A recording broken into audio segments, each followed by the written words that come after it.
हम एक ऐसे ट्रेडिंग कॉन्सेप्ट के बारे में जानने वाले हैं जिसे अगर आप सीख जाते हैं तो आपकी ट्रेडिंग स्टाइल हमेशा हमेशा के लिए बदल जाएगा।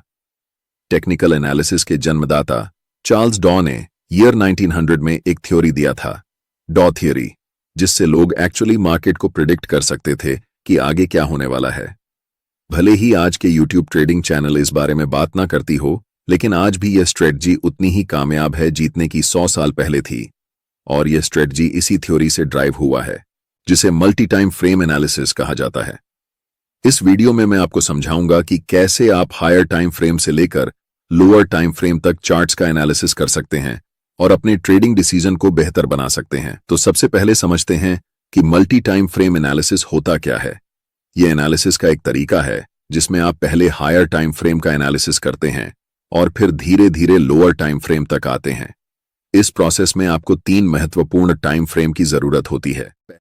Tired of slow trades and missing market updates? Don't worry, Samco Trading app has got you covered.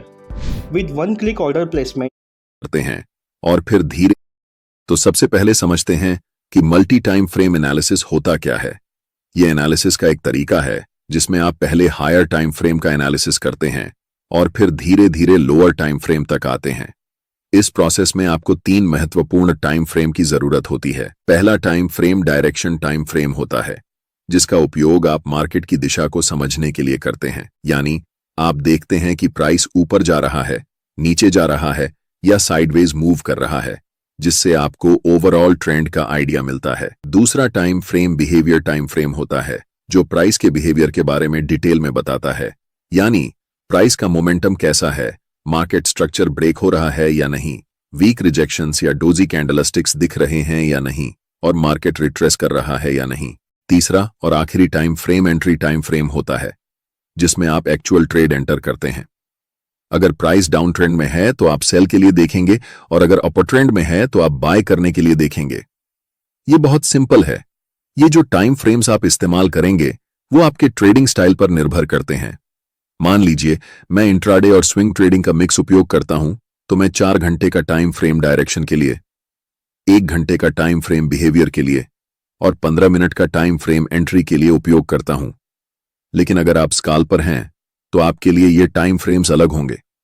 आप 1 घंटे को डायरेक्शन के लिए, 15 मिनट को बिहेवियर के लिए और 5 मिनट टाइम फ्रेम को एंट्री के लिए इस्तेमाल करेंगे। इसलिए टाइम फ्रेम पूरी तरह से आपके ट्रेडिंग स्टाइल पर निर्भर करता है, लेकिन मैंने एग्जाम्पल देकर समझा दिया है जिससे आप अपने ट्रेडिंग स्टाइल के हिसाब से सही टाइम फ्रेम चुन सकते हैं। मल्टी टाइम फ्रेम एनालिसिस को शुरू करते हैं, जिसमें हम सबसे पहले 4 घंटे के टाइम फ्रेम को चुनेंगे ताकि हमें पता चल सके कि मार्केट इस समय किस दिशा में है। 4 घंटे का टाइम फ्रेम चुनने का सबसे बड़ा कारण यह है कि यह हमें मार्केट का पूरा स्ट्रक्चर बता देता है कि अभी मार्केट किस दिशा में है। अगर हम 15 मिनट का चार्ट इस्तेमाल करते तो हमें स्पष्ट दिशा का पता नहीं चलता, क्योंकि प्राइस ऊपर नीचे कर रही होती है। इसलिए दिशा को समझने के लिए हमेशा बड़े टाइम फ्रेम पर जाना बेहतर रहता है। आप में से ज्यादातर लोग इस चार्ट को देखकर कंफ्यूज हो सकते हैं कि यहां प्राइस क्या कर रही है और हमें कैसे ट्रेड लेना चाहिए, बाय करना है या सेल करना है या फिर अभी ट्रेड नहीं करना है। लेकिन यह गलत तरीका है चार्ट्स को देखने का, क्योंकि हम एक इंट्राडे या स्विंग ट्रेडर हैं। हमें बहुत पुराने चार्ट्स को नहीं देखना चाहिए। हमें यह ऑब्जर्व करना है कि हाल के समय में मार्केट की प्राइस कैसे बिहेव कर रही है। अगर हम ऐसा करने लगें तो हमारे चार्ट्स पर बहुत सारे सपोर्ट और रेजिस्टेंस लाइंस बन जाएंगी, जिससे आपका चार्ट बहुत जटिल हो जाएगा और आप ट्रेडिंग डिसीजन नहीं ले पाएंगे। सोचिए, अगर आपके चार्ट्स पर इतनी सारी लाइंस हों तो आप कैसे समझेंगे कि इस समय प्राइस क्या कर रही है। 4 घंटे के टाइम फ्रेम में हमारा चार्ट बिल्कुल स्ट्रॉन्ग अपर ट्रेंड में दिखाई दे रहा है और इस समय प्राइस कंसोलिडेशन कर रही है। इस कंसोलिडेशन जोन का सबसे पहले हम हाई मार्क करेंगे और फिर कंसोलिडेशन जोन का लो मार्क करेंगे। चार्ट्स पर इन दोनों लाइंस को बनाकर हम वेट करेंगे। सबसे पहले हम मार्केट को डिसाइड करने देंगे कि उसे किस दिशा में जाना है। इस समय मार्केट दोनों तरफ जा सकती है, या तो अपना ट्रेंड कंटिन्यू कर सकती है या फिर यहां से रिवर्स डाउन कर सकती है। अगर मैं इस समय लाइव ट्रेड में होता तो मैं पहले 4 घंटे के टाइम फ्रेम में कैंडलस्टिक को इन दोनों लाइंस के बाहर क्लोज होने का इंतजार करता। तभी हम डिसाइड करते कि हमें बाय करना है या सेल। अगले कुछ कैंडल्स में प्राइस लोअर लो के नीचे कैंडल क्लोज करती है। ऐसे समय में ज्यादातर नए ट्रेडर्स सेल पोजीशन में एंटर करते हैं। मैं चाहता हूं कि आप ध्यान से देखें कि इसके बाद प्राइस क्या करती है। अगले ही कैंडल में एक बड़ी ग्रीन बुलिश कैंडल बनती है। अब जो मैं आपको बताने वाला हूं उसे ध्यान से सुनें, क्योंकि ये चीज आपकी ट्रेडिंग स्टाइल को हमेशा के लिए बदल सकती है। मैं आपको एक सीक्रेट टिप दे रहा हूं, बिल्कुल फ्री में। अभी चार्ट्स 4 घंटे के टाइम फ्रेम में हैं और हम देख सकते हैं कि ये एक स्ट्रॉन्ग अप ट्रेंड है। लेकिन जैसे ही हम चार्ट्स को 1 घंटे के टाइम फ्रेम में बदलते हैं तो हमें दिखता है कि प्राइस धीरे धीरे नीचे की तरफ जा रही है। और जब हम 1 घंटे के टाइम फ्रेम को 15 मिनट के टाइम फ्रेम में बदलते हैं तब हमें चार्ट्स पर एक स्ट्रॉन्ग डाउन ट्रेंड दिखता है। यह बात आपको कंफ्यूज कर सकती है कि 4 घंटे के टाइम फ्रेम पर प्राइस अप ट्रेंड दिखा रही है, लेकिन 1 घंटे और 15 मिनट के टाइम फ्रेम में प्राइस डाउन ट्रेंड शो कर रही है। ऐसा क्यों हो रहा है, इसे समझिए। जब प्राइस 4 घंटे के टाइम फ्रेम में थी तो लास्ट कुछ कैंडल्स में प्राइस रिट्रेसमेंट या पुलबैक ले रही थी। इसी पुलबैक को छोटे टाइम फ्रेम में देखने पर यह हमें डाउन ट्रेंड जैसा दिखाई देता है। एक बात हमेशा याद रखें, हायर टाइम फ्रेम हमेशा छोटे टाइम फ्रेम के ट्रेंड से ज्यादा मजबूत होता है। इस सिचुएशन में 4 घंटे का टाइम फ्रेम 1 घंटे के टाइम फ्रेम से और 15 मिनट के टाइम फ्रेम से भी ज्यादा स्ट्रांग होगा, और 1 घंटे का टाइम फ्रेम 15 मिनट के टाइम फ्रेम से स्ट्रॉन्गर होगा, फ्रेम से भी ज्यादा स्ट्रांग होगा, और 1 घंटे का टाइम फ्रेम 15 मिनट के टाइम फ्रेम से स्ट्रॉन्गर होगा। इसीलिए हम ट्रेड भी उसी डायरेक्शन में लेंगे जिसमें बड़े टाइम फ्रेम का ट्रेंड चल रहा हो। चूंकि 4 घंटे के टाइम फ्रेम का ट्रेंड अप ट्रेंड है, इसलिए हम बाय पोजीशन बनाने वाले हैं। अभी चार्ट्स 15 मिनट के टाइम फ्रेम में हैं और इस चार्ट्स में हमें तुरंत बाय ट्रेड में एंट्री नहीं करनी है, क्योंकि प्राइस का मोमेंटम अभी भी डाउन साइड की तरफ ही है। पहले हम वेट करेंगे कि प्राइस 15 मिनट के टाइम फ्रेम में बियरिश से बुलिश ट्रेंड में शिफ्ट हो जाए, तभी हम बाय पोजीशन में एंट्री करेंगे। अभी तक प्राइस हमें कोई सिग्नल नहीं दे रही है कि वह बुलिश होने वाली है, इसलिए हम अभी भी इंतजार करेंगे। प्राइस इस लेवल को रीटेस्ट करने आती है, लेकिन पूरी तरह से ब्रेक नहीं कर पाती और फिर से नीचे चली जाती है। ऐसा दोबारा होता है, जिससे हमें पता चलता है कि अभी प्राइस साइडवेज हो चुकी है। इस समय बाय पोजीशन में एंट्री करने के लिए यह जरूरी है कि प्राइस इस लेवल के ऊपर क्लोज होकर अप ट्रेंड का स्ट्रक्चर बनाए। अगर हम प्राइस को 1 घंटे के टाइम फ्रेम में बदलते हैं तो हम देख सकते हैं कि अभी तक हमें कोई भी बुलिश सिग्नल चार्ट्स पर नहीं मिल रहा है जिससे हम बाय डिसीजन बना सकें। अगले कुछ कैंडल्स में प्राइस लास्ट स्विंग लो तक आती है और उस पर्टिकुलर लेवल से एक स्ट्रॉन्ग रिजेक्शन लेकर ऊपर की तरफ बढ़ जाती है, जिससे एक बिग ग्रीन बुलिश कैंडल बनती है। प्राइस ने ट्रेंड लाइन को ब्रेक कर दिया है, लेकिन हमें 1 घंटे के टाइम फ्रेम पर ट्रेड एंट्री नहीं करनी है, इसलिए हम अपने चार्ट्स को 15 मिनट के टाइम फ्रेम में बदल रहे हैं। अब हम कह सकते हैं कि मोमेंटम डाउन ट्रेंड से अप ट्रेंड में शिफ्ट हो चुका है और इस समय 15 मिनट के टाइम फ्रेम में मोमेंटम अप है, 1 घंटे के टाइम फ्रेम में मोमेंटम अप है और आखिरकार 4 घंटे के टाइम फ्रेम में भी मोमेंटम अप है। जब इन तीनों टाइम फ्रेम में मोमेंटम एक ही दिशा में होता है, तब समझो कि आपका सेटअप बनकर तैयार हो चुका है और यह किसी जादू से कम नहीं है। हमेशा याद रखें, कभी भी जल्दबाजी में ट्रेड नहीं करना चाहिए। हमें तब तक इंतजार करना चाहिए जब तक तीनों टाइम फ्रेम में प्राइस एक ही दिशा में न हो जाए। अब यहां हम बाय पोजीशन में ट्रेड में एंट्री करते हैं, ठीक इस ज्वाइंट ग्रीन कैंडल की क्लोजिंग पर, जिसमें हमारा स्टॉप लॉस ट्रेंड लाइन के थोड़े नीचे होगा। इस ट्रेड में हमारा टारगेट लेवल 4 घंटे के टाइम फ्रेम का स्विंग हाई होने वाला है, क्योंकि प्राइस ने इसी लेवल से डाउन ट्रेंड की ओर शिफ्ट होना शुरू किया था। इसे आप सप्लाई जोन या रेजिस्टेंस एरिया भी कह सकते हैं। अगर आप टारगेट सेट करने में कंफ्यूज हो रहे हैं तो मैं आपको एक टिप देता हूं। ट्रेड में एंट्री करने से पहले आपको चार्ट्स के लेफ्ट साइड पर ध्यान देना चाहिए और देखना चाहिए कि स्विंग कौन कौन से लेवल पर हैं। जैसे कि लास्ट टाइम ये एक स्विंग हाई है और इससे पहले ये एक स्विंग हाई है, तो हम इस समय 2 टारगेट रख सकते हैं। लेकिन क्योंकि बड़े टाइम फ्रेम में ट्रेंड स्ट्रॉन्ग है, इसलिए स्विंग हाई को टारगेट रखना ज्यादा सही रहेगा। और देखो, प्राइस बिना समय बर्बाद किए ऊपर चला गया।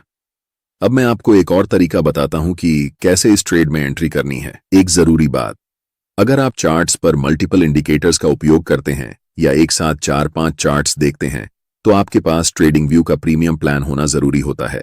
इसका कॉस्ट 12,000 रुपये पर ईयर है।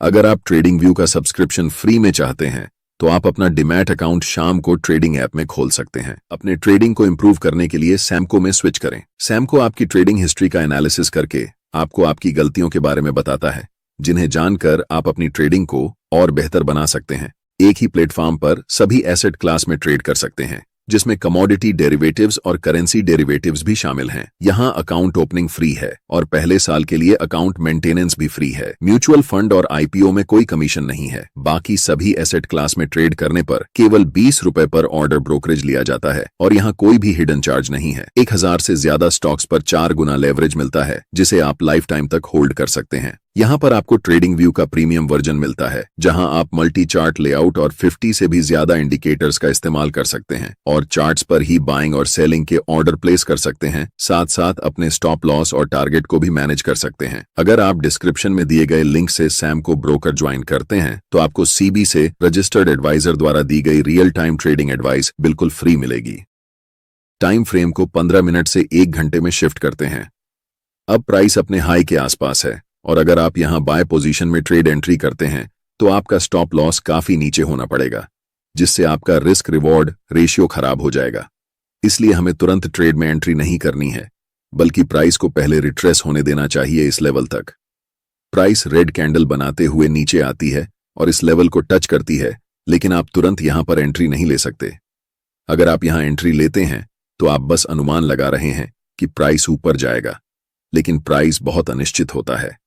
चाहे कितना भी महत्वपूर्ण लेवल क्यों ना हो, वह कभी भी ब्रेक हो सकता है या फिर उस लेवल को रिस्पेक्ट नहीं कर सकता है। इसलिए हम इंतजार करते हैं कि मार्केट पहले कंफर्म हो जाए कि वह किस दिशा में जाने वाली है, उसके बाद ही हम ट्रेड में एंट्री करेंगे।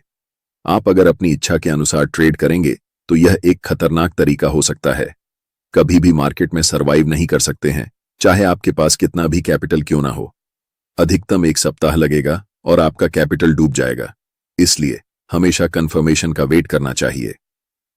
अब प्राइस को 15 मिनट के टाइम फ्रेम पर शिफ्ट करते हैं। अगर आप देख रहे हैं कि प्राइस अभी भी डाउन ट्रेंड में है तो हमें कुछ नहीं करना चाहिए। जब तक हमें इस लेवल के ऊपर एक स्ट्रॉन्ग ग्रीन कैंडल के साथ प्राइस क्लोज नहीं कर जाती, तब तक इंतजार करना जरूरी है। एक बार फिर प्राइस प्रीवियस स्विंग लो को ब्रेक करती है और अगले कुछ कैंडल में एक स्ट्रॉन्ग ग्रीन कैंडल बनाते हुए ऊपर की तरफ जाती है और इस लेवल के ऊपर स्ट्रांगली क्लोज हो जाती है। यहां पर एक कारण है कि प्राइस इसी पार्टिकुलर लेवल से रिवर्स क्यों हुआ। जैसे ही हम चार्ट्स को बड़े टाइम फ्रेम पर शिफ्ट करते हैं तो चार्ट्स के लेफ्ट साइड में एक डिमांड जोन नजर आता है।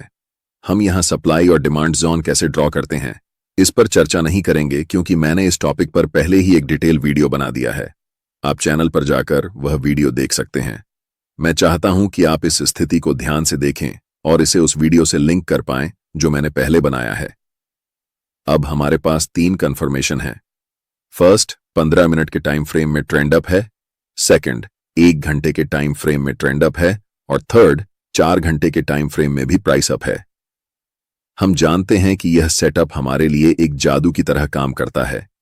इस कैंडल की क्लोजिंग पर हम बाय ट्रेड में एंट्री करेंगे, जिसमें हमारा स्टॉप लॉस कैंडल के लो के पास होगा और take profit next swing high पर होगा। अगर हम बड़े टाइम फ्रेम पर देखें तो ये हमारा 1 के लेवल है जहां तक प्राइस जा सकती है। आप देख सकते हैं कि प्राइस वैसा ही करता है, धीरे धीरे मार्केट स्ट्रक्चर बनाते हुए ऊपर की तरफ उस लेवल को टच करती है, जिससे हमारा टारगेट हिट हो जाता है और हम प्रॉफिट बुक कर लेते हैं। यह ट्रेडिंग स्ट्रेटेजी मेरे लिए सबसे अच्छा काम करती है, क्योंकि मैं एक इंट्राडे के साथ साथ स्विंग ट्रेडर भी हूं। लेकिन जब आप इस स्ट्रेटेजी को उपयोग में लाएंगे तो अपने ट्रेडिंग स्टाइल के अनुसार टाइम फ्रेम को चेंज कर सकते हैं।